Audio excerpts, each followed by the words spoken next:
Ya, Assalamualaikum, salam sejahtera. Saya ingin menanggapi isu yang kemarin sempat terjadi banyak reaksi lah dari masyarakat itu tentang hashtag tuh kabur aja dulu. Saya merasakan lah kondisi ini memang ada keprihatinan dari para pencari kerja di negeri ini.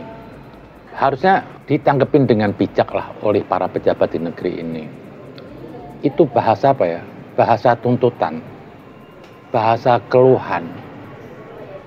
Dia mengutarakan itu harusnya direspon baik, tidak perlu diserang, malah ada yang mengatakan udah sana kabur aja dulu, jangan kembali. Mas, terkait dengan ada kampanye kabur aja dulu, Mas, itu gimana? Apa? Kabur aja dulu ada kampanye. Biarinlah hashtag apa-apa, masa hashtag kita peduliin. Iya, terakhir dari Kemenlu menyatakan kalau ya nggak masalah, itu hak dari setiap warga. Kabur aja lah, jangan balik lagi. Yang mengatakan udah sana kabur aja dulu, jangan kembali. Ini bukan karakter seorang pejabat. Emang di negeri ini kadang-kadang pejabat itu merasa penguasa. Akhirnya sikapnya itu menyakitkan rakyat malah rakyat itu dianggap suatu lawan. Kan padahal hakikatnya pejabat kan pelayan rakyat. Mereka tidak boleh menggunakan diksi apapun menyerang rakyat atau menghina rakyat. Dengan bahasa-bahasa ini public speaking, pejabat ini memang perlu diajari. Public speaking itu yang bagus lah, jangan menggunakan bahasa-bahasa kayak nantang gitu, kayak ngeledek. Itu kan akhirnya turun tuh marwah pejabat. Ya itulah tadi, karena apa? Dia merasa penguasa, padahal dia nggak sadar. Dia hidup semua dipilih oleh rakyat. Dia pun makan dari rakyat, harusnya ditangkapin baik. Nah, saya mau melihat kabur aja dulu itu apa? Itu bahasa pemberontakan, jujur aja. Saya merasakan ini. Saya melihat mencari kerja itu susah sekali. Padahal kalau mau dilihat jenjang pendidikan dia itu sudah cukup lama. Dari SD, SMP, SMA, kuliah, dan biaya besar. Cuma sayangnya seperti nggak ada kepastian di negeri ini. Dulu itu seorang sarjana itu suatu capaian untuk bisa hidup sejahtera. Tapi sekarang ijazah itu seperti nggak punya nilai. Pun kalau dapat kerja itu sudah sudah gagal sana kemari, akhirnya dapat pekerjaan yang dia itu pasrah. Hanya cuma dapat hasil penghasilan UMR. Padahal kalau saya lihat, dia terima itu. Kenapa? Dia menjaga marwah ijazahnya. Padahal kalau mau dibandingkan dengan, profesi driver Gojek itu, dia bisa dapat sebulan itu sekitar di atas UMR malah. Tapi dia pertahankan kerja dengan pendapatan UMR pasrah itu. Kenapa? Dia menjaga marwah pendidikannya. Lah kenapa orang ini semua ingin lari ke luar negeri? Karena di negara luar itu ada harapan untuk bisa lebih banyak dapat penghasilan.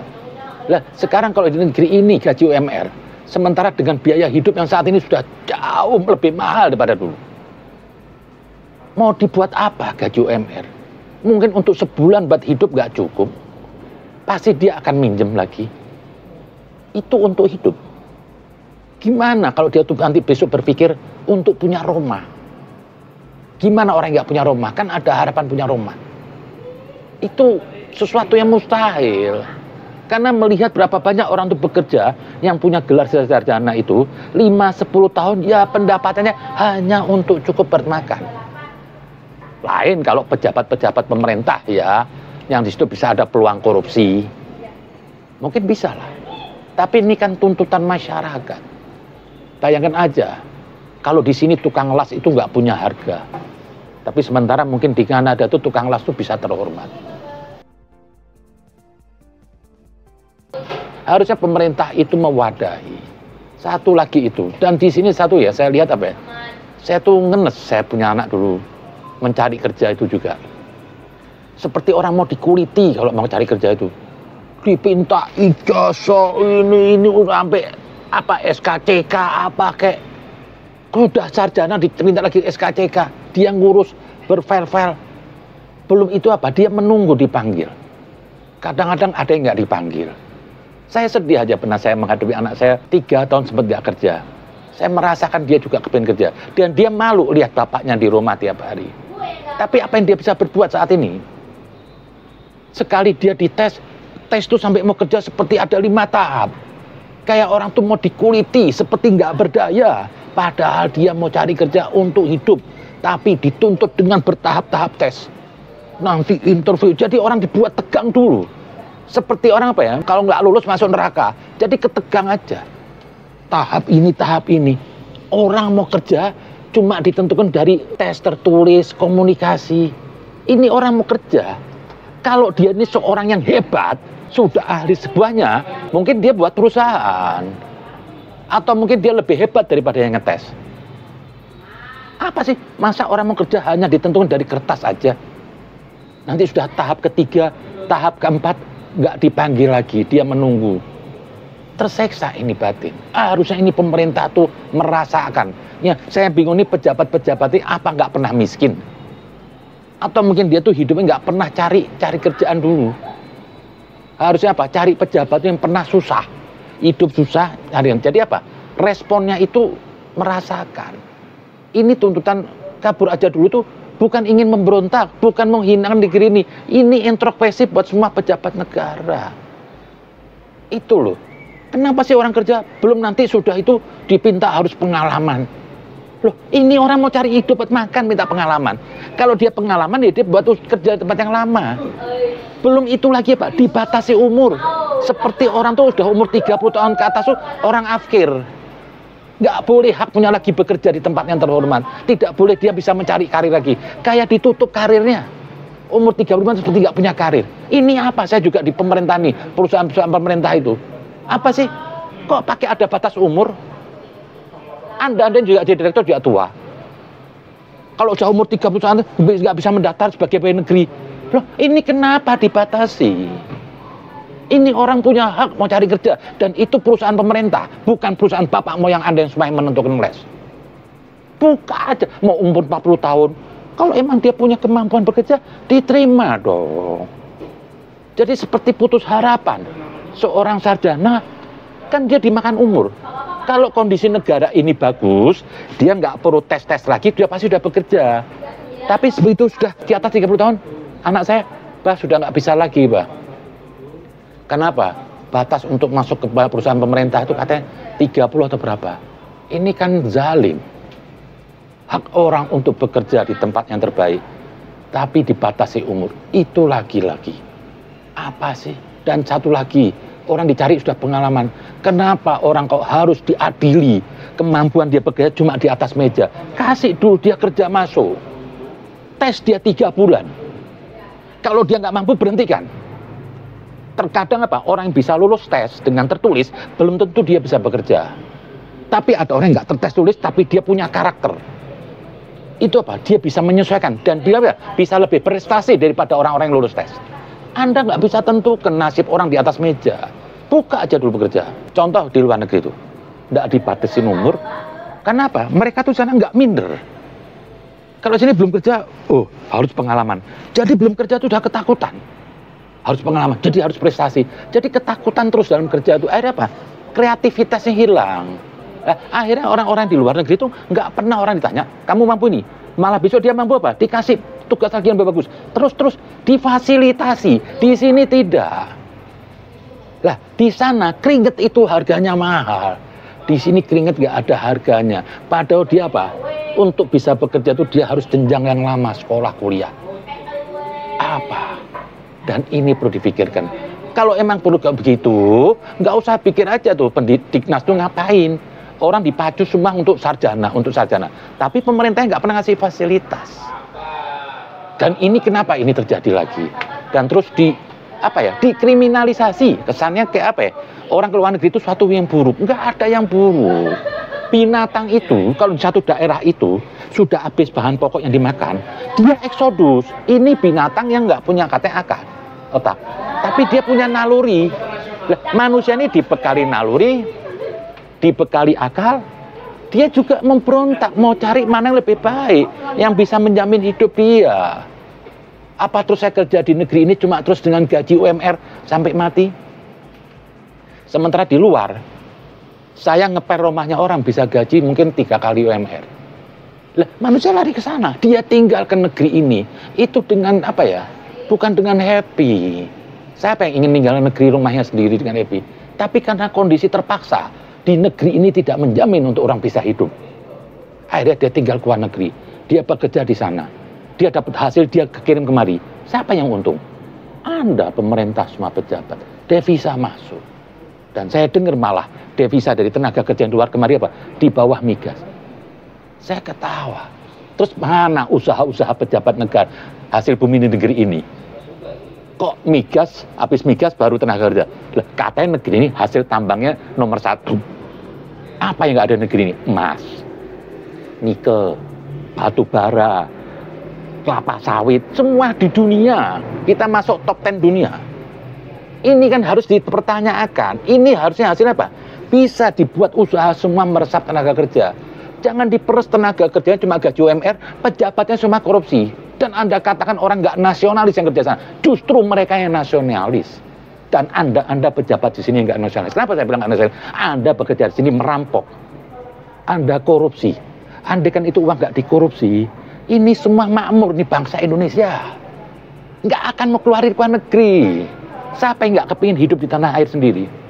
Ini karena dikorupsi aja. Cobalah Anda pejabat berpikir. Mendingan daripada Anda terus tiap hari menghadapi rakyat itu seperti menghadapi musuh. Coba Anda berpikir pejabat-pejabat di atas tuh. Saya kepingin loh, ada pejabat satu yang nekat melaporkan semua koruptor-koruptor. Kalau orang, maaf, narkoba itu yang kena pribadinya. Tapi kalau Anda korupsi itu kejahatan terbesar. Itu sama aja pembunuh. Kenapa saya bilang? Berapa banyak hak orang yang harusnya punya hak hidup normal, layak, dirampok oleh satu orang. Ini pembunuh ini. Dan ini lebih berat. Membuat apa ya? Orang itu hidup seperti mayat hidup. Nggak bisa berbuat apa. Ini punya hak. Itu yang harus pikirin kemarin saya minta pejabat. Jadi jangan suka kalau ada keluhan rakyat itu dianggap musuh. Mahasiswa demo direspon musuh. Loh, itu kan tuntutan. Harusnya direspon dengan baik. Nggak perlu Anda petantang-petentek para pejabat nih. Menantang semuanya. Bijaklah jadi pejabat. Dan saya mau tanya, kalau terus orang itu susah, dari keluarga susah, apa dia nggak punya hidup, nggak punya hak hidup layak di negeri ini? Harusnya pemerintah itu mencari solusi. Departemen yang membaik tenaga kerja itu mencarikan solusi, membantu, bukan ditantang-tantang. Kok segitunya? Itulah terkadang orang itu sudah makan enak, di meja itu banyak hidangan, dia tidak pernah merasakan orang itu susah. Harusnya apa? Keluhan orang susah itu juga Anda rasakan. Gimana kalau Anda itu lagi mau cari kerja juga? Jadi apa? Sikap Anda itu bijaksana. Nggak otoriter, nggak so arogan. Kadang-kadang dengan bahasa-bahasa yang menyakitkan. Sangat merendahkan. Ini orang sudah hidup sederhana. Serba kesulitan. Jangan dibebani dengan kata-kata hina. Mereka yang gaji luar negeri itu gaji besar. Tapi jujur, hati mereka juga ke Indonesia. Harus bisa sama keluarga, harus bisa sama anak. Tapi Indonesia tidak bisa memfasilitasi. Jujur aja, tetap orang itu lebih senang itu. Katanya Ali bin Abi Thalib, yang punya hak Anda hidup itu apa? Tempat yang melahirkan Anda. Karena kita di negara orang apapun tetap kurang happy. Kalau kita bisa hidup di negeri, semua akan senang di sini. Tapi di negeri ini nggak bisa, nggak menjamin saat ini. Beda dengan dulu. Dulu tuh sarjana tuh cet kerja. Ini yang saya permasalahan sekarang itu apa? Seperti ada yang aneh di negeri ini. Lapangan pekerjaan nggak ada pembangunan. Saya heran, katanya duitnya banyak. Lah ini loh, duitnya dikemanain? Tolonglah Anda ini yang punya duit, coba Anda buka satu usaha. Nanti di situ bisa padat karya. Jangan simpen duit Anda tuh semua di bank, itu dosa. Anda gali-gali, apalagi juga maaf yang korupsi ini. Kan banyak negeri ini duit kita di luar. Negara orang yang maju. Itu Singapura, itu kalau nggak ada duitnya orang Indonesia, itu bangkrut. Australia itu kalau nggak ada duit Indonesia, mungkin juga jadi bangkrut. Malaysia, ini yang perlu Anda usir, kalau perlu Anda tembak mati. Ini penjahat, hak hidup bangsa ini hilang semua. Hasil bumi segitu banyaknya, kalau itu uang di Indonesia, ini barokah. Semua bekerja, bukti ini banyak perampok di negeri ini, duit dibawa keluar. Itu yang harus Anda tuntut. Jadi jujur aja loh, saya tuh melihat orang mencari kerja tuh sedih, apalagi sampai di satu perusahaan ngantri sampai 200 meter. Ini ada apa? Orang mau cari makan begitu susahnya. Kalau orang kaya nggak pakai ngantri. Ada kerja cuma rebutan yang dapat orang kaya juga. Orang kaya sudah kaya dapat kerjaan juga sama kaya. Karena dia punya koneksi. Ini tidak adil. Bangsa ini semua banyak yang pinter. Jujur aja, ini bangsa pinter. Kita nggak perlu minder dengan bangsa barat. Kita boleh contoh tuh Cina, tuh orang Asia. Membuktikan apa? Dia hebat. Jadi paradigma persepsi bahwasanya kita nih di bawah kelas barat itu tidak. Ini bangsa banyak cerdas. Di luar negeri itu banyak orang Indonesia menemukan suatu hal yang membantukan teknologi. Jadi bangsa ini kok dikasih fasilitas, terjadi semuanya ada. Ini negara harus turun, memberikan fasilitas. Jangan cuma cari proyek, buang duit, dapat komisi, selesai. Nggak pernah membangun. Contoh, Thailand tuh 1:1000 luas tanah dengan di Indonesia. Kok dia bisa ekspor beras? Karena pemerintahnya membayayain. Lah, pemerintah di sini nggak mau membudidayakan. Karena apa? Ini hasilnya nanti apa? Yang dapat pejabat setelah saya. Akhirnya apa? Tidak pernah ingin berpikir ingin membudidayakan pertanian. Akhirnya apa? Dia cuma beli PO aja. Order dari luar negeri, bawang putih beli, beras beli. Karena kalau ada PO dapat komisi. Jadi tidak pernah pejabat ini di sini apa? Membangun suatu membangun negeri ini yang kontinuitas. Jadi dia berpikir, nanti kalau saya biarkan uang saya di era saya, nanti yang dapat manfaat pejabat. Lah ini culasnya ini pejabat Indonesia ini. Kenapa? Di otak dia apa? Mau cari untung. Kalau cuma PO apa? Lah coba kalau itu semua ada. Pertanian ada di sini. Masa ada orang Indonesia kerja bertani di Cina? Ini kan jungkir balik. Oh, kita harus ngopi. Mau kita kopi apapun, negeri ini nggak mendukung. Mereka pulang kemari, pasti jadi goblok. Kenapa? Nggak didukung di negeri ini. Di sana didukung. Itulah kompleknya negeri ini.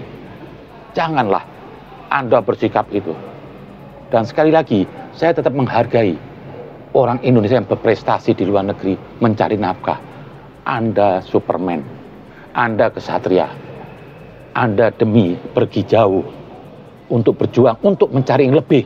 Karena apa? Anda ingin menghidupi anak istri Anda di negeri ini. Atau Anda ingin hidupin orang tua. Dari itu pun negeri juga diuntungkan apa? Masuknya devisa. Itu jangan dianggap rendah. Harusnya kita hargai. Itu saja mungkin. Jadi problema suatu negara ini, apapun yang terjadi terhadap rakyat kecil itu salah pemimpinnya. Salah pejabatnya. Oh, dia orang nggak bisa diatur. Anda orang tua. Tidak boleh sepantasnya seorang tua itu pasrah, oh anaknya nggak mau dididik. Tetap aja terus diajari. Jangan suka apa? Menyalahkan rakyat. Saya ingin mengutip perkataan dari Ali bin Abi Thalib. Jika ada seorang rakyat yang mencuri roti karena kelaparan, maka hukumlah pemimpin yang memerintah dari rakyat tersebut. Janganlah Anda menghukum rakyat tersebut. Jadi kalau ada orang yang gagal, orang yang mencuri untuk makan, untuk hidup, orang bekerja untuk hidup, itu kalau dia nggak dapatkan, itu kesalahannya Pak, kepada pemimpin-pemimpinnya. Anda jadi pemimpin tidak bisa mengabdi kepada rakyat. Jadi pemimpin itu jangan merasa terhormat penguasa. Harusnya Anda tuh merendah. Ingatlah, kalau andai kan ada orang yang mati di suatu daerah itu, Anda terkutuk di sisi Tuhan. Karena Anda pemimpin. Kalau Anda alasan nggak tahu, tetap Anda terkutuk. Karena pemimpin itu harus tahu siapa yang di wilayahnya dia. Itu tidak ada pembenaran. Maka dari itu, kalau ada orang kelaparan, Anda terkutuk. Ingat. Jadi, janganlah Anda anggap sepele. Nah, tidak mudah untuk menjadi pemimpin. Tapi jujur aja, saya belum ketemu pemimpin yang sejati di negeri ini. Kebanyakan orang menjadi pemimpin hanya ingin mencari keuntungan. Seperti mereka tuh miskin, padahal saya tahu semua mereka. Hartanya tuh berlimpah. Masih nggak cukup Anda punya uang 1 triliun. Masih harus korupsi lagi. Ingat, harta yang menumpuk di diri Anda itu ada haknya orang miskin. Setiap kelaparan itu apa?